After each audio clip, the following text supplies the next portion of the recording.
Hello guys, good morning. ഞാനിന്ന് എൻ്റെ ഒരു അനുഭവ കഥ പറയാം കേട്ടോ. മുന്നേ ഒരു ഉപദേശം എന്ന് പറഞ്ഞിട്ടില്ല, ഇന്ന് എൻ്റെ അനുഭവ കഥയാണ് പറയുന്നത്.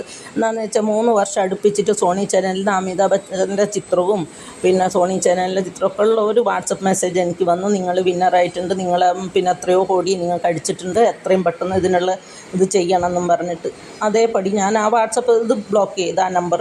അതിനുശേഷം കോള് വരും. കോള് വന്നു കഴിഞ്ഞാൽ ഇതാന്ന് കാണുമ്പോൾ അപ്പം തന്നെ കട്ട് ചെയ്യും. മൂന്നാമത്തെ വർഷം വന്ന കോളുണ്ടല്ലോ, ഞങ്ങൾ എടുത്തപ്പം ചോദിച്ചു എന്താണെന്ന് ചോദിച്ചു. രാത്രി 11 മണിക്കാണ് കോള് വരുന്നത്. അപ്പം പറഞ്ഞു, നിങ്ങൾ എന്താ അത് മൈൻഡ് ചെയ്യാണ്ടിരിക്കുന്നത്, നിങ്ങൾക്ക് ഇത്രയും വിന്നറായിട്ടും കൂടെ നിങ്ങൾ ഉടനെ തന്നെ മാനേജർ നിങ്ങൾക്ക് വേണ്ടി വെയിറ്റ് ചെയ്യുന്നുണ്ട്, ഇപ്പം തന്നെ നിങ്ങൾ കോൾ ചെയ്യണം, വേണ്ട നിയമ നടപടികളും ഫോം ഫില്ലപ്പ് ചെയ്യേണ്ടതും അവർ പറഞ്ഞു തരും, അതേപോലെ ചെയ്യണം. അപ്പോൾ നിങ്ങൾ എവിടുന്നാണ്? ഞങ്ങൾ മുംബൈയിൽ നിന്നാണ്, മറാഠിയാന്ന് പറഞ്ഞു. അപ്പോൾ ഞങ്ങൾ പറഞ്ഞു ഭോജ്പുരിയാന്ന് നമുക്ക് കേൾക്കുമ്പോൾ തന്നെ മനസ്സിലാവുന്നുണ്ട് ബീഹാറിയാണെന്ന്.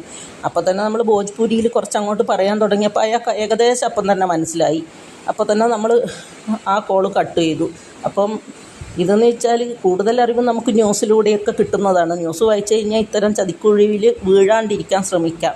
അപ്പോൾ നമ്മൾ പങ്കെടുക്കാതെ ഒരു കാര്യത്തിൽ നമുക്ക് എങ്ങനെ വിന്നറാവും?